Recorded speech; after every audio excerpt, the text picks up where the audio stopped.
السلام علیکم اسٹوڈنٹس، ہم تحریک پاکستان چیپٹر پڑھ رہے ہیں اور ہمارا لاسٹ ٹاپک جو ہم نے کمپلیٹ کیا تھا وہ تھا ایکٹ آف 1935 اور آج ہمارا ٹاپک ہے قرارداد پاکستان یا پاکستان ریزولوشن 1940۔ بیسکلی جو قرارداد ہے یہ ایک ریٹن موشن ہوتی ہے جو کہ کسی ڈیلیبریٹ باڈی کی طرف سے پریزنٹ کی جاتی ہے۔ مطلب اس کو آپ آسان لفظوں میں کہہ سکتے ہیں کہ قرارداد ایک لکھا ہوا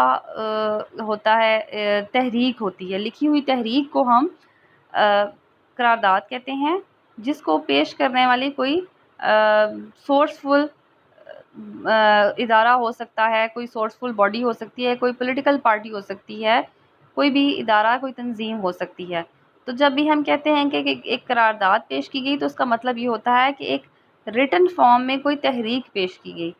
ایک لکھی ہوئی ایک ریٹن موشن پیش کیا گیا ہے، ایک لکھی ہوئی تحریک پیش کی گئی ہے۔ اور قرارداد کا مطلب ہوتا ہے ایک عہد کرنا، ایک عہد نامہ لینا کہ ہم نے یہ کام کرنا ہے یا نہیں کرنا۔ یعنی کسی کام کے نہ کرنے سے ریلیٹڈ بھی کوئی قرارداد ہو سکتی ہے کہ ریزولوشن ہم نے یہ ریزولوشن پاس کر لیا ہے کہ ہم یہ کام نہیں کریں گے، یا پھر وہ ریزولوشن اس طرح کا ہو سکتا ہے کہ جو بھی وہ پارٹی ہے یا وہ جو بھی وہ باڈی ہے، لیجسلیچر باڈی ہے، یا جو بھی جس ادارہ، انجمن یا تنظیم ہے، اس نے یہ پرومس کیا ہے، عہد کیا ہے، اوتھ لیا ہے کہ وہ یہ کام کریں گے۔ تو یہ ہے بیسکلی قرارداد،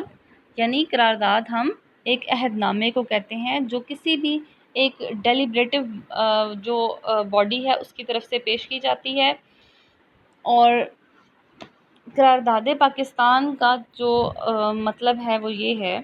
کہ یہ ایک قرارداد تھی جو مسلم لیگ کے پلیٹ فارم سے پیش کی گئی تھی، جس میں مسلمانوں نے، برصغیر کے مسلمانوں نے، جن کو مسلمانان ہند کہتے ہیں، انہوں نے یہ عہد کیا تھا کہ وہ اس ریزولوشن کو جو کہ انہوں نے پاس کی تھی، اس کے علاوہ کسی قسم کے کوئی بھی جو کانسٹیٹیوشنل فارمولا ہندوستان میں یا سب کانٹیننٹ میں پیش کیا جائے گا اس کو قبول نہیں کریں گے۔ یہ ایک بہت اہمیت کی حامل قرارداد تھی، اور اس کی اہمیت اس لیے زیادہ ہے، آگے مزید پوائنٹس میں بھی آپ کو پتہ چلے گا، لیکن جب ایک سیاسی جماعت کے پلیٹ فارم سے ایک قرارداد پیش کی جاتی ہے تو اس کی اہمیت بہت زیادہ ہوتی ہے، اور قرارداد کا مطلب بھی ایک عہد نامہ سا ہوتا ہے۔ اور ایک سیاسی جماعت نے جب یہ عہد نامہ دے دیا، ایک ریزولوشن پاس کر دیا، اپنا ایک فرم یقین دیا کہ اب ہم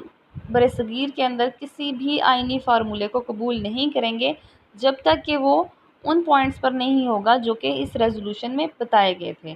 تو بیسکلی اس لیے یہ ریزولوشن بہت زیادہ امپورٹنس کا حامل ہوتا ہے۔ سیکنڈ، اس کی امپورٹنس یہ تھی کہ برصغیر میں اس وقت مسلمانوں کی واحد جو سیاسی جماعت تھی وہ مسلم لیگ تھی، اور مسلمانوں کی واحد سیاسی جماعت مسلم لیگ کی طرف سے، یعنی مسلمانوں کی سب سے بڑی سیاسی جماعت جو تھی وہ مسلم لیگ تھی، واحد سیاسی جماعت بھی یہی تھی، تو اس کی طرف سے یہ ریزولوشن پاس کیا گیا تھا، تو اس لیے بھی اس کی اہمیت بہت زیادہ تھی۔ اس کے علاوہ اس کی اہمیت اس لیے بھی زیادہ تھی کہ اس کے اندر دور دراز سے مسلمان آئے تھے، اور 1.25 کے قریب اس کے اندر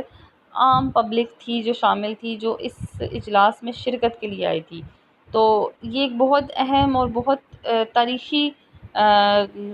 قرارداد تھی، اور اب یہ 23 مارچ کو پیش کی گئی تھی۔ اسی حوالے سے ابھی تک ہم 23 مارچ کو دن کو بڑے جوش و جذبے کے ساتھ مناتے ہیں، اور پاکستان کی ہسٹری میں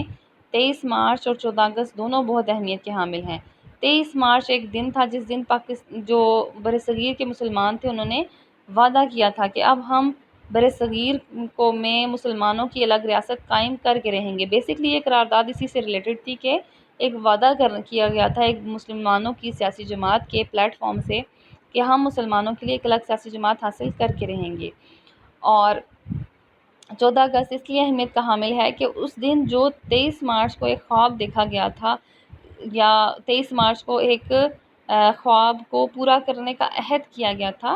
وہ اس کو عملی شکل میں وہ 14 اگست 1947 کو ہمارے سامنے آیا۔ تو اس طرح قرارداد پاکستان کی جو کانسٹیٹیوشنل ہسٹری ہے پاکستان کی، اسٹرگل موومنٹ ہے، کانسٹیٹیوشنل ہسٹری نہیں ہے سوری، یہ ایک اسٹرگل موومنٹ ہے، اس کے اندر ایک بہت بڑا یہ ایک مائل سٹون ہے، اور یہی وہ ایک سنگ میل تھا جس کی بعد تک صرف 7 سال کے مختصر عرصے میں مسلمان اس قابل ہو گئے کہ برصغیر کے اندر اپنے سے 4 گنا بڑی طاقت کو سے اپنے لیے ایک الگ وطن کا مطالبے کو تسلیم کروا سکیں، اور اس وقت کی جو سپر پاور تھی انگریز، ان سے اپنے لیے نہ صرف آزادی حاصل کر سکیں بلکہ اس کو تقسیم بھی کروا سکیں۔ بیسیکلی صرف ہندو ہی مخالفت نہیں کرتے تھے کہ ہندوستان کو تقسیم کیا جائے، بلکہ انگریز بھی اس بات کے قائل نہیں تھے کہ ہندوستان کو تقسیم کر کے مسلمانوں کو الگ ریاست دی جائے۔ تو اتنی اس وقت کی جو سپر پاور تھی اس سے مسلمانوں کے لیے لڑنا، ایک آئینی جنگ لڑنا اور اپنے مطالبے کو عملی شکل دینا، اس کے علاوہ اپنے سے 4 گنا زیادہ ہندوؤں سے جو تھا اس مطالبے کو تسلیم کروانا، ان سے اپنے حقوق کو منوانا، یہ ایک بہت بڑا چیلنج تھا جو مسلمانوں نے حاصل کیا۔ اور اس چیلنج کے جو بیک پہ ایک ان کو ایک آپ کہہ لیں کہ ایک موٹیویشنل ان کو اسٹرینتھ دیتی تھی، وہ یہی قرارداد تھی، اور یہی قرارداد تھی جس نے مسلمانوں کو ایک سٹیپ فارورڈ کیا کہ اب ان کو اپنی منزل ان کو کلیئر نظر آ گئی تھی، اور انہوں نے پھر اس کے بعد اور کسی قسم کے فارمولے کو نہیں سوچا۔ اس سے پہلے جب آپ کو میں پڑھا رہی تھی تو میں نے آپ کو بتایا کہ بیسکلی ہندو اور مسلمان جو تھے وہ 1000 سال کی ایک کمبائن ہسٹری رکھتے تھے، جس میں 1000 سال تک مسلمانوں نے حکومت کی اور مسلمانوں اور ہندوؤں میں بہت ہارمنی رہی، بڑے سکون سے رہے۔ تو اس میں ایک چیز یہ تھی کہ مسلمان بیسکلی اعلیٰ ظرف قوم ہیں، ان کے اندر رواداری پائی جاتی ہے، اور مذہبی لحاظ سے مسلمان شدت پسند نہیں ہوتے۔ انہوں نے نہ تو کبھی ہندوؤں کے مذہب کو چھیڑنے کی کوشش کی، نہ ان کو زبردستی مسلمان بنانے کی کوشش کی۔ یہی وجہ ہے کہ 1000 سال تک برصغیر کے اوپر حکمرانی کے باوجود وہ مسلمان یہاں پر اقلیت میں رہے، اکثریت نہیں بن سکے۔ تو دوسری ریزن یہ تھی کہ جب ان مسلمانوں کی حکومت چھن گئی تو ہندو اپنی مکاری اور عیاری جو تھی، جس کو وہ اتنے عرصے سے چھپائے رکھے کے بیٹھے ہوئے تھے، وہ انہوں نے سامنے کر دی، اور مسلمانوں کو یہ محسوس ہو گیا۔ پہلے مطلب ان کو یہ لگتا تھا جب 1857 کی جنگ آزادی وہ ہارے کہ انگریز ان کے اوپر غاصب ہیں، انگریزوں نے ہندوستان پہ قبضہ کر لیا ہے، لیکن پھر انہیں اس بات کا احساس ہوا کہ ان کو صرف انگریزوں سے ہی اب لڑنا نہیں ہے بلکہ ہندوؤں سے بھی لڑنا ہے۔ خاص طور پر جو اردو ہندی تنازع ہے 1867 کا، آپ وہ پڑھ چکے ہیں کہ سر سید احمد خان جیسے لیڈر بھی جو کہ ہندوؤں اور مسلمانوں کو کے اتحاد کے داعی تھے، ان کے دعوے دار تھے، وہ بھی اس بات کے قائل ہو گئے کہ نہیں، اب یہ دونوں قومیں اکٹھی نہیں رہ سکتی۔ اور صرف سر سید احمد خان نہیں تھے، اسی طرح آپ علامہ اقبال کی شروع کی نظمیں دیکھیں، انہوں نے ہندوستان کے بارے میں لکھا ہے کہ سارے جہاں سے اچھا ہندوستان ہمارا، ہم بلبلیں ہیں اس کی یہ گلستان ہمارا۔ تو بیسیکلی سٹارٹ میں یا شروع میں جو علامہ اقبال تھے وہ بھی ہندو اور مسلمانوں کے اتحاد کے دعوے دار تھے۔ تو پھر جب انہوں نے بھی پولیٹیکلی عملی سیاست پہ قدم رکھا تو ان کو ہندوؤں کی چالوں کا، مکاریوں کا علم ہوا، تو بھی اس بات کے قائل ہو گئے، اور وہی پھر وہ پہلے شخص ہے جنہوں نے مسلم لیگ کے پلیٹ فارم سے یہ ایک تصور دیا تھا کہ مسلمانوں کے لیے ایک علیحدہ ریاست ہونی چاہیے، جو خطبہ الہ آباد میں انہوں نے واضح کیا تھا۔ آپ کے سلیبس میں تو انکلوڈ نہیں تھا اور نہ میں نے آپ کو پڑھایا ہے، آپ پاکستان اسٹڈیز میں پڑھ چکے ہوں گے کہ اس قرارداد سے پہلے جو یہ مسلم لیگ کے 27ویں اجلاس میں پیش کی گئی تھی 1940 میں، اس سے پہلے 1930 میں علامہ اقبال 10 سال پہلے مسلم لیگ کے ہی پلیٹ فارم سے مسلمانوں کی الگ ریاست کا تصور دے چکے تھے۔ اسی طرح پھر قائد اعظم بھی تھے جو انہوں نے پہلے شروع میں کانگریس میں رکنیت اختیار کی، اور انہوں نے بھی مسلمانوں اور ہندوؤں کے اتحاد کے لیے کوششیں کی، لیکن بعد میں وہ بھی اس بات کے قائل ہو گئے کہ ایسا پاسبل ہی نہیں ہے، ان کو بھی سمجھ آ گئی۔ تو اس طرح آہستہ آہستہ مسلم لیڈرز جو مسلمانوں اور ہندوؤں دونوں کی بہتری کے لیے کام کر رہے تھے، وہ اس بات کے لیے قائل ہو گئے کہ ہندو کبھی بھی مسلمانوں کو ان کا وہ مقام دینے کے لیے راضی نہیں ہو سکتے جس کے وہ حقدار ہیں، بلکہ جو ان کے جائز حقوق ہیں وہ بھی نہیں ان کو دے سکتے۔ تو ان کے اوپر جب یہ بات واضح ہوگی تو پھر انہوں نے ہندو مسلم اتحاد کی کوشش نہیں کی، بلکہ مسلمانوں کے حقوق کو ڈیفینس کرنے کے لیے، مسلمانوں کے حقوق کو بچانے کے لیے، مسلمانوں کو بحیثیت قوم بچانے کے لیے وہ اس بات پر مجبور ہو گئے کہ وہ ہندوستان کے اندر ایک الگ ریاست کا مطالبہ کر سکیں۔ تو اس جو ہندوستان کے اندر یعنی برصغیر کے اندر برصغیر کو تقسیم کر کے صرف آزاد نہ کیا جائے بلکہ تقسیم کر کے اس کو ایک الگ ریاست بنایا جائے، اس بات کے لیے جو قرارداد پیش کی گئی اس کو ہم قرارداد پاکستان کہتے ہیں۔ پاکستان کے عظیم تاریخی شہر لاہور میں آل انڈیا مسلم لیگ کا سالانہ اجلاس 1940 میں اقبال پارک میں منعقد ہوا۔ اقبال پارک لاہور میں تھا، وہاں پر یہ مسلم لیگ کا تاریخی اجلاس منعقد ہوا۔ 1 لاکھ سے زائد افراد موجود تھے۔ اجلاس کی صدارت قائد اعظم محمد علی جناح نے کی۔ قائد اعظم محمد علی جناح اس وقت تک مسلم لیگ کے جو تھے صدر بھی تھے اور برصغیر پاک و ہند کی مؤثر ترین پرسنالٹیز میں سے ایک تھے، مسلمانوں کے ایک بڑے لیڈر کے طور پہ سامنے آ چکے تھے۔ اور قرارداد بیگم محمد علی جوہر یعنی مولانا محمد علی جوہر کی وائف، آئی چندری مولانا ظفر علی خان چودھری خلیق الزمان، قاضی محمد عیسیٰ، مولانا عبدالحامد بدایونی جیسی عظیم شخصیات بھی اجلاس میں موجود تھیں۔ اجلاس بہت اہمیت کا حامل تھا کیونکہ برصغیر کے مسلمان اپنے مستقبل کے حوالے سے ایک تاریخی فیصلہ کرنے والے تھے۔ اچھا، اس میں ایک پوائنٹ ہے جو میں آپ کے نالج کے لیے بتاتی ہوں کہ 1939 میں پہلی جو دوسری جنگ عظیم تھی، سیکنڈ ورلڈ وار، اس کا آغاز ہوا اور برطانیہ کی حالت کافی کمزور ہو چکی تھی۔ سٹارٹ میں اینڈ پہ یہ ہوا کہ برطانیہ یہ جنگ جیت گیا، لیکن سٹارٹ میں تھا کہ برطانیہ کی حالت بڑی کمزور تھی، مختلف محاذوں پر اس کو شکست ہو رہی تھی۔ اس کے علاوہ کئی علاقے جو تھے جہاں، کیونکہ اس وقت تک برطانیہ ایک سپر پاور تھا لیکن اس سے کئی علاقے آزاد ہو چکے تھے۔ 1932 میں اس کا اپنا علاقہ جو کہ انگریزی زبان بولنے والے، انگریز نسل سے تعلق رکھنے والے نارتھ آئرلینڈ کا جو علاقہ تھا وہ اس سے الگ ہو گیا تھا۔ تو اس صورت میں برطانیہ کو یہ محسوس ہو گیا تھا کہ وہ الٹیمیٹلی ہندوستان کو آزاد کر دیں گے اور اب جو انڈیا ہے یا ہندوستان ہے جو اس وقت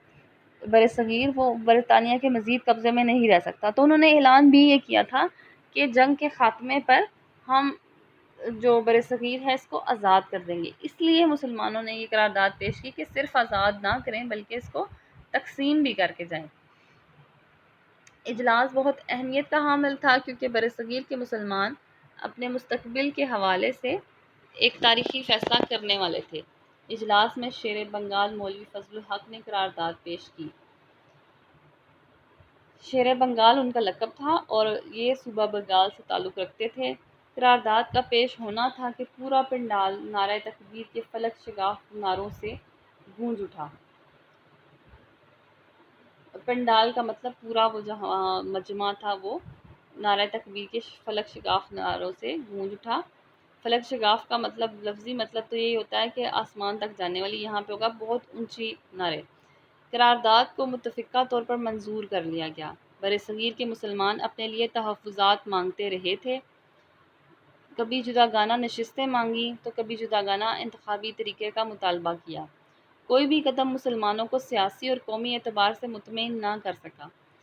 وہی ہسٹری جو میں آپ کو بتا چکی ہوں کہ جب مسلمانوں کو یہ محسوس ہوا کہ ہندو تو ان کے وجود کو بھی برداشت نہیں کر سکتے، تو انہوں نے اپنے آپ کو سیکیور کرنے کے لیے مطالبہ کیا کہ ان کو الگ نشستیں دی جائیں جن کے اوپر وہ اپنے نمائندوں کا خود انتخاب کر سکیں۔ جداگانہ طریقہ انتخاب کا مطالبہ کیا، لیکن کسی بھی لحاظ سے نہ تو وہ سیاسی لحاظ سے اور نہ ہی قومی اعتبار سے مطمئن ہو سکے۔ بالآخر 23 مارچ 1940 کو قرارداد لاہور نے منزل اور مقصد کی نشاندہی کر دی، یعنی مسلمانوں پر یہ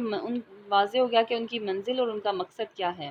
جداگانہ مملکت کا قیام مسلمانوں کا ایمان بن گیا اور صرف 7 سالوں میں انہوں نے اپنا مقصد حاصل کر لیا، یعنی مملکت خداداد پاکستان وجود میں آ گئی۔ قرارداد میں 2 مسلم مملکتوں کا مطالبہ کیا گیا تھا کیونکہ جو مشرقی پاکستان تھا، جو بنگال کا صوبہ تھا نا، یہ کافی دور تھا مغربی پاکستان کے 4 صوبوں سے، 4 علاقوں سے، اور جہاں پر مسلمانوں کی اکثریت تھی، اور درمیان میں ایک بڑا علاقہ آتا تھا جہاں پر ہندوؤں کی اکثریت تھی، اور پھر وہ علاقہ تھا جس کو یہ جیسے ابھی شیر بنگال کا لفظ یوز ہوا ہے تو جہاں پر جس کو بنگال کہتے تھے، تو بنگال کا علاقے کے لیے بھی پہلے مطلب شروع میں یہ مطالبہ کیا گیا تھا کہ 2 مسلم مملکتیں بنائی جائیں، کیونکہ جغرافیائی فاصلہ ان 2 علاقوں میں بہت زیادہ تھا۔ لیکن 1946 میں نئے سرے سے غور کیا گیا اور دہلی کے کنونشن میں ایک قرارداد ایک اور بنگالی رہنما حسین شہید سہروردی نے پیش کی، جس کی روح سے صرف ایک مملکت کا مطالبہ پیش ہوا۔ یعنی پہلے جو 1940 میں قرارداد پیش ہوئی تھی اس میں یہ تھا کہ 2 آزاد مملکتیں بنائی جائیں، لیکن پھر بعد میں یہ مطالبہ ہوا کہ ایک آزاد مملکت بنائی جائے۔ اور جو آزاد مملکت کا مطالبہ پیش ہوا اس میں جو بنگال، آسام، پنجاب سرحد یعنی خیبر پختونخوا کا پرانا نام ہے، سندھ، بلوچستان اور کشمیر پر مشتمل ہوگی۔ قرارداد کو مسلم لیگ نے قرارداد لاہور کا نام دیا۔ اچھا، بیسیکلی یہ جو قرارداد تھی، قرارداد لاہور تھی، کیونکہ لاہور میں پاس ہوئی تھی، لاہور میں منٹو پارک نے، تو اس کا نام مسلمانوں نے اور مسلم لیگ نے اس کا نام قرارداد لاہور تھا، لیکن ہندو اخبارات نے اس کے لیے قرارداد پاکستان کی اصطلاح طنزاً استعمال کی۔ یعنی انہوں نے اسے طنزاً کہا کہ یہ تو قرارداد لاہور نہیں ہے، انہوں نے تو پاکستان حاصل کرنے کے لیے پیش کی ہے، تو انہوں نے اسے قرارداد پاکستان طنزاً کہا، اور مسلمانوں نے یہ اصطلاح زیادہ پسند کی اور قرارداد لاہور کو وہ خود بھی قرارداد پاکستان پکارنے لگے۔ بنیادی نکات، یعنی اس قرارداد کے اندر جو 3 مین پوائنٹ تھے وہ کیا تھے؟ باہم متصل ہوتے ہیں جوائنٹ، جڑے ہوئے اکائیوں کی نئے خطوں کی صورت میں حد بندی کی جائے۔ نئے خطے یعنی نئے علاقے، اور حد بندی یعنی ان کی باؤنڈریز بنائی جائیں، یعنی جو اکائیاں یا علاقے آپس میں جغرافیائی لحاظ سے جڑے ہوئے ہیں ان کی نئی حد بندی کی جائے۔ شمال مغرب اور شمال مشرق میں مسلم اکثریت والے علاقوں میں آزاد مسلم مملکتیں قائم کی جائیں۔ شمال مغرب کا مطلب وہ علاقے جہاں پر ابھی یہ پنجاب اور اس وقت کا سرحد سندھ، بلوچستان، کشمیر یہ علاقے آتے تھے، اور جو شمال مشرق والے علاقے تھے اس میں آسام اور بنگال آتے ہیں۔ تو اس کا قرارداد کا پہلا پوائنٹ یہ تھا کہ جغرافیائی لحاظ سے جن علاقوں میں مسلمانوں کی اکثریت ہے ان کو جوڑ کر ان کو حد بندی یعنی ان کی ایک نئی باؤنڈری بنائی جائے اور انہیں 2 آزاد ریاستیں بنایا جائے۔ دوسرا کیا تھا اس کا پوائنٹ کہ برصغیر کے لیے تقسیم کے علاوہ کسی دوسری اسکیم کو منظور نہیں کیا جائے گا۔ یعنی کہ مسلمانوں کی اس قرارداد کی اہمیت اس لیے تھی کہ مسلمانوں نے یہ بات واضح کر دی تھی کہ اب وہ تقسیم کے علاوہ کسی اور فارمولے کو قبول نہیں کریں گے، کیونکہ سائمن کمیشن تھا یا ایکٹ تھا 35 کا، تو اس طرح کے فارمولاز آتے رہتے تھے جس میں وہ مسلمانوں کو کسی حد تک مطمئن کرنے کی کوشش کرتے تھے۔ جیسے 35 کے ایکٹ میں آپ نے کل پڑھا تھا کہ مسلمانوں کو جداگانہ انتخاب کا حق مل گیا، سندھ کو بمبئی سے الگ کر دیا گیا، تو مسلمانوں نے اب یہ کہا کہ اب ہمیں کوئی اور اسکیم نہیں چاہیے، بلکہ اب ہم برصغیر کو صرف تقسیم چاہتے ہیں، آزادی نہیں چاہتے، صرف آزادی نہیں چاہتے بلکہ اس کو تقسیم کرنا بھی چاہتے ہیں۔ تھرڈ پوائنٹ کیا تھا کہ تقسیم ہو جاتی ہے تو ہندو اکثریتی علاقوں میں مسلم اقلیت کے حقوق کے تحفظ کا مناسب بندوبست کیا جائے۔ اب یہ پوائنٹ کیوں شامل کیا گیا؟ کیونکہ جن علاقوں میں مسلمان اکثریت میں تھے وہاں ہندوؤں کی تعداد نہ ہونے کے برابر تھی۔ ابھی بھی آپ پاکستان کے 4 صوبے دیکھیں جو کہ شمال مغرب والے وہ صوبے جو علاقہ ہے جس کی اس وقت تجویز پیش کی گئی تھی، یعنی خیبر پختونخوا، پنجاب، سندھ، بلوچستان، کشمیر، ان علاقوں میں آپ دیکھیں ہندو آپ کو بہت کم، بہت ریئر نظر آئیں گے، اور غیر مسلم بھی بہت کم ہیں۔ لیکن اگر آپ جو انڈیا کے علاقے ہیں، ابھی انڈیا کے پاس جو صوبے ہیں آپ ان میں دیکھیں، جتنے پاکستان میں بھی مسلمان بستے ہیں اتنے انڈیا میں بھی ہیں، تو انڈیا کے ہر صوبے میں مسلمانوں کی اچھی خاصی تعداد آباد ہے۔ تو مسلمانوں نے صرف یہ مطالبہ نہیں کیا کہ جہاں اکثریت ہے ان کو آزاد ریاستیں بنا دی جائے، بلکہ جو مسلمان اقلیت میں ان علاقوں میں رہ رہے تھے تو ان کے لیے بھی مناسب بندوبست کا مطالبہ کیا گیا کہ اگر تقسیم ہوتی ہے اور مسلمانوں کے لیے الگ مسلم ریاستیں بن جاتی ہیں تو وہ علاقے جہاں پر ہندوؤں کی اکثریت ہے اور مسلمان اقلیت میں ہیں تو وہاں پہ اقلیتوں کے حقوق کے لیے مناسب بندوبست کیا جائے۔ یہ 3 پوائنٹ ہے جو اس کے اندر پیش کیے گئے تھے۔ اس اجلاس میں کی صدارت قائد اعظم کر رہے تھے، تو انہوں نے اس کی تقریر کے دوران کچھ جو بیسک فیکٹس تھے ان کی طرف بھی توجہ دلائی. ان کی جو تقریر کا اقتباس ہے یا کچھ پوائنٹس ہیں وہ یہ ہیں آگے، جس میں انہوں نے یہ واضح کیا تھا کہ مسلمانوں نے یہ مطالبہ کیوں کیا اور اس کی تاریخی حیثیت کیا ہے اور کس طرح سے یہ فیکچول پوائنٹ ہے. اس کو جو جب علامہ اقبال نے یہ مطالبہ مسلم لیگ کے پلیٹ فارم سے 1930 میں پیش کیا تو ہندوؤں نے ان کا مذاق اڑایا، اس کو دیوانے کا خواب کہا. تو قائد اعظم نے اس کو دلیل کے ساتھ ثابت کیا کہ کس طرح یہ ایک فیکٹ ہے، اور یہ فیکٹ پھر واقعی میں 7 سال کے عرصے میں دنیا میں وجود میں بھی آ گیا. اجلاس کی صدارت کرتے ہوئے قائد اعظم نے اپنے خطبے میں چند بنیادی حقائق کی طرف توجہ دلائی، جو یہ ہیں: مسلمان ایک علیحدہ قوم ہیں کیونکہ ان کے رسم و رواج، روایات، تہذیب، ثقافت اور سب سے بڑھ کر ان کا مذہب جدا ہے. صدیوں سے ساتھ رہنے کے باوجود ہندو اور مسلمان اپنی جداگانہ پہچان رکھتے ہیں. پہلا پوائنٹ قائد اعظم نے یہ واضح کیا جس کی وجہ سے انگریز ہندوستان کو یا برصغیر کو متحدہ صورت میں آزاد کرنا چاہتے تھے، وہ یہ تھا کہ وہ ہمیشہ سے یہ پوائنٹ اٹھاتے تھے کہ یہ دونوں قومیں ہمیشہ اکٹھی رہی ہیں، 1000 سال کی ہسٹری رکھتے ہیں جس میں دونوں قومیں اکٹھی رہی ہیں. تو ایسا کیسے ہو سکتا ہے کہ یہ دو الگ قومیں ہیں؟ تو قائد اعظم نے واضح کیا تھا کہ مسلمان ان سے ہندوؤں سے ایک الگ قوم ہے. کیوں الگ قوم ہے؟ کہ ان کے رسم و رواج، ان کا روایت، تہذیب، ثقافت اور ان سب سے بڑھ کے ان کا مذہب جدا ہے. اور صدیوں سے یہ دونوں قومیں اکٹھے رہی ہیں، لیکن ہندو اور مسلمان اپنی الگ الگ پہچان رکھتے ہیں. مسلمان ہی ہے 1000 سال تک ہندوؤں کے ساتھ رہنے کے باوجود، اور ہندو بھی ہندو ہی ہیں 1000 سال تک مسلمانوں کے ساتھ رہنے کے باوجود. دونوں کی الگ الگ پہچان ہے. سیکنڈ پوائنٹ آپ نے یہ دیا کہ اگر برصغیر متحدہ صورت میں آزاد ہوتا ہے تو مسلمانوں کے حقوق کی حفاظت نہیں ہو سکے گی. یعنی قائد اعظم نے ایک دلیل دی تھی کہ مسلمانوں نے کیوں مطالبہ کیا کہ الگ وطن ہونا چاہیے. اس لیے کیا کہ اگر ہندوستان کو اس وقت برصغیر کو اسی طرح آزاد کر دیا جاتا ہے تو مسلمانوں کے حقوق کا تحفظ کیسے ممکن ہوگا، کیونکہ اس وقت تک ایسے بہت سارے واقعات تھے جو کہ آپ کے سلیبس میں یہاں انکلوڈ نہیں ہیں. کانگریسی وزارتوں کی ٹائم تھا اور ہندو مسلم فسادات کی ایک لانگ ہسٹری تھی جس میں یہ ثابت کیا تھا کہ ہندو اور مسلمان اکٹھے نہیں رہ سکتے، اور ہندوؤں کی حکومت میں مسلمانوں کا تحفظ کسی صورت میں ممکن نہیں ہے. تو قائد اعظم نے وہ یہ دلیل بھی پیش کی کہ پھر مسلمانوں کے حقوق کی حفاظت نہیں ہو سکتی. اس کے علاوہ نیکسٹ پوائنٹ ہے مسلمان علیحدہ مملکت کا مطالبہ کر رہے ہیں تو یہ غیر تاریخی نہیں سمجھا جا سکتا. یعنی ایسا نہیں ہے کہ کبھی دنیا کی تاریخ میں ایسا ہوا ہی نہیں کہ کوئی ملک تقسیم ہوا ہو. برطانیہ سے آئرلینڈ جدا ہوا، وہی پوائنٹ جو میں لیکچر کے سٹارٹ میں بتا چکی ہوں کہ برطانیہ کافی مشکلات کا شکار تھا اور اس نے خود اعلان کیا تھا کہ جو دوسری جنگ عظیم ہے اس کے خاتمے کے پر برصغیر کو آزاد کر دیں گے. برطانیہ سے جو آئرلینڈ جدا ہوا تھا، آئرلینڈ کے لوگ، آئرش لوگ بیسیکلی انگلش سپیکنگ ہی ہیں، اور ان کا اور جو برطانیہ کے باقی لوگ ہیں ان کا مذہب بھی ایک ہے، اور ایون ان کی جو نسل ہے وہ بھی سیم تھی، لیکن پھر بھی وہ اس سے جدا ہو گئے، اس کے ساتھ انہوں نے رہنا پسند نہیں کیا. تو یہ یعنی کہ غیر تاریخی بات نہیں تھی. اسی طرح اسپین اور پرتگال دونوں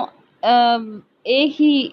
قوم کے افراد تھے، لیکن وہ الگ الگ دو ریاستیں بن گئیں. اور اسی طرح چیکو سلوواکیہ بھی تقسیم کی وجہ سے ایک ملک بنا. تو قائد اعظم نے ایک اور دلیل یہ پیش کی کہ ایسی بات نہیں ہے کہ یہ کوئی غیر تاریخی مطالبہ ہے، بلکہ جو تاریخ ہے اس میں ایسی مثالیں موجود تھیں کہ دنیا میں بہت سی نئی ریاستیں وجود میں آئیں، اور ان کا وجود ایسے آیا کہ وہ پرانی ریاستوں کو تقسیم کر کے نئی ریاستیں بنائی گئی. نیکسٹ پوائنٹ آپ کا یہ تھا کہ برصغیر کا سیاسی مسئلہ قومی یا فرقہ وارانہ نہیں ہے. یعنی جو قومی مسئلے یا فرقہ وارانہ ہوتے ہیں وہ ایک قوم کے اندر ہوتے ہیں، کسی فساد کی وجہ سے ہوتے ہیں، وقتی ناچاکی کی وجہ سے، تعصب کی وجہ سے، جو کہ ختم ہو جاتے ہیں. اور یہ جو فرقہ وارانہ مسائل ہوتے ہیں یہ بہت سارے ممالک میں پائے جاتے ہیں، ایک قوم کے اندر بہت سے مسائل پائے جاتے ہیں. تو قائد اعظم نے یہ کہا کہ یہ بین الاقوامی مسئلہ ہے، یعنی یہ دو قوموں کا مسئلہ ہے، بین الاقوامی مسئلہ ہے. بین الاقوامی مسئلہ ہے دو الگ قوموں کے درمیان، اور جو قومی مسائل ہوتے ہیں وہ قومی سطح پر آسانی سے ساتھ حل ہو جاتے ہیں، لیکن بین الاقوامی مسائل کا جو حل ہے وہ آسانی سے نہیں ہو سکتا، اور بین الاقوامی مسائل زیادہ بڑھ جائیں تو پھر جنگ کا خطرہ رہتا ہے، امن نہیں رہتا دنیا میں. اور اسی تناظر میں اسے حل کرنا ضروری ہے۔ یعنی قائد اعظم نے کہا کہ اس کا جو پراسپیکٹو ہے وہ انٹرنیشنل ہے، اس کو نیشنل نہ سمجھا جائے کہ یہ قوم کا مسئلہ ہے اور ہم اسے آزاد کر دیں گے تو یہ مسائل حل ہو جائیں گے۔ اس کے علاوہ آپ نے نیکسٹ پوائنٹ، لاسٹ پوائنٹ یہ دیا کہ بر صغیر ایک بر صغیر ہے، ملک نہیں۔ یعنی جو سب کانٹیننٹ ہے یہ ایک چھوٹا خشکی کا ٹکڑا ہے، جیسے بر اعظم ہوتا ہے یہ بر صغیر ہے، اور اس کے یہ ایک ملک نہیں ہے، نہ ہی یہ ایک قوم کا وطن ہے۔ یعنی یہ ایک ملک یا ایک وطن نہیں ہے جہاں پر ایک قوم کے لوگ رہتے ہیں، یہاں کئی قومیں رہ رہی ہیں اور ان کے مفادات الگ الگ ہیں، اور ان کئی قوموں میں دو بڑی قومیں ہندو اور مسلمان تھیں۔ تو یہاں پر قائد اعظم کی تقریر کے جو پوائنٹس ہیں وہ ختم ہوتے ہیں۔